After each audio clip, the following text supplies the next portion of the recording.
Olá pessoal, professor Fernando Pavone aqui para mais uma aulinha de física para vocês, ok?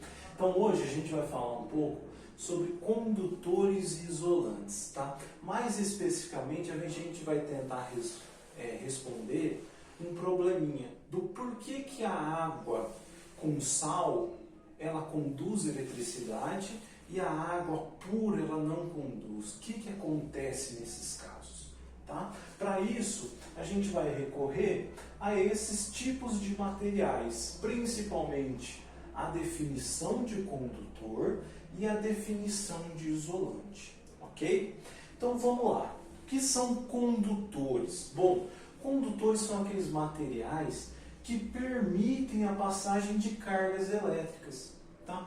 Por exemplo, um fio aí da rede elétrica, ele é feito de um metal. Esse metal, ele permite a passagem dos elétrons por ele. E assim chega a corrente elétrica lá na nossa casa. Tudo bem? Outro material que é um condutor elétrico, mas pouca gente sabe, é o grafite. O grafite também conduz eletricidade, tá? E se a gente pegar aquela solução de água com sal, nós também conseguimos um condutor. Por quê? Na hora que nós temos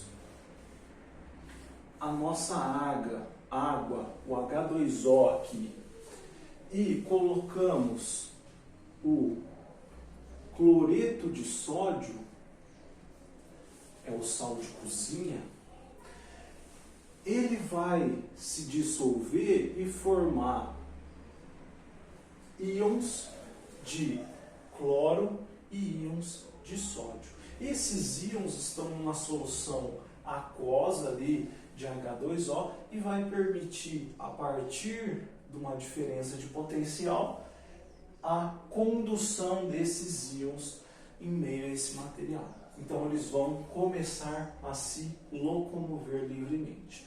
É por isso que a nossa água salgada ela conduz eletricidade. Tudo bem? Mas e o caso dos isolantes? O que são isolantes? Eles são o contrário dos condutores. Ou seja, eles não permitem a passagem de cargas elétricas. Por quê? Eles não têm esses íons livres que acontece aqui. Um grande exemplo desses isolantes é a borracha, que é usado em luvas, em materiais de segurança, como por exemplo um alicate que vai cortar um fio de eletricidade, ele é todo emborrachado, para a gente não levar um choque. Ok? Um outro material isolante aqui seria a nossa água pura, tá? O que é a água pura? É aquela que a gente bebe lá na torneira? É aquela garrafinha de água mineral? Não, tá? É a água constituída somente de H2O. O H2O, ele é uma molécula fortemente ligada. Então não tem essas partes livres para ficar se locomovendo a partir do momento que a gente coloca uma diferença de potencial. Ok?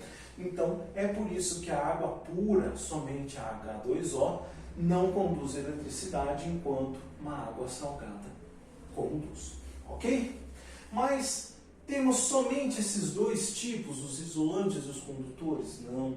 Nós temos também materiais que estão entre eles e materiais que não compreendem nenhuma dessas classificações. Tá? Nós temos os semicondutores. O que seriam os semicondutores? São materiais basicamente ditos isolantes, porém, se eu adicionar uma alta diferença de potencial, ele já permite a passagem de cargas.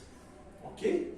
Então, se eu pego um material como um semicondutor, eu posso utilizar ele para fazer sensores, para fazer chips de computador. Então, esses materiais semicondutores são utilizados amplamente na indústria tecnológica. Hoje em dia, eles têm um valor de mercado muito alto, ok? Então são muito importantes para a gente estudá-los. E por último, nós temos os supercondutores. Já do nome a gente já consegue relacionar com os condutores. Eles são são muito condutores. Mas de que maneira? Eles não apresentam nenhuma resistência, nenhuma perda. Enquanto os condutores, eles, ao passar um elétron num fio, a gente pode ter atrito, a gente pode ter aquecimento, que é a maneira que um chuveiro elétrico esquenta a sua água, é através do aquecimento do fio. Mas os supercondutores não acontece isso não, tá? Os supercondutores, eles têm essa passagem de energia sem ter perda nenhuma, ok?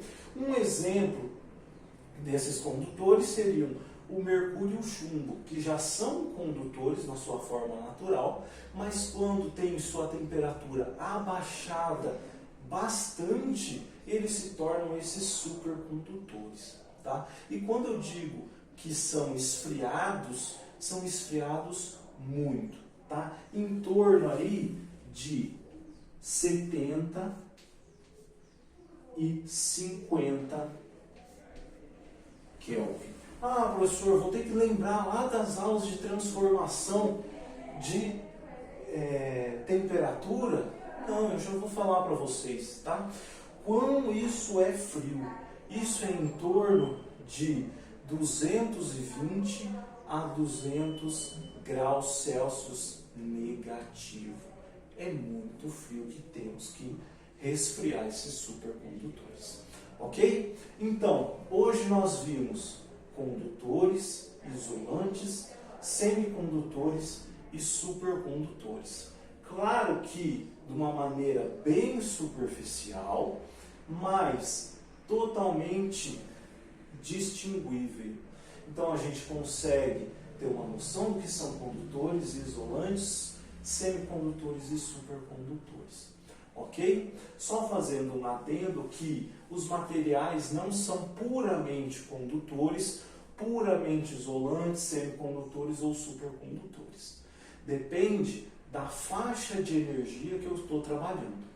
Se eu estiver numa energia muito alta, um material isolante, como a borracha, ele pode permitir a passagem da energia sim.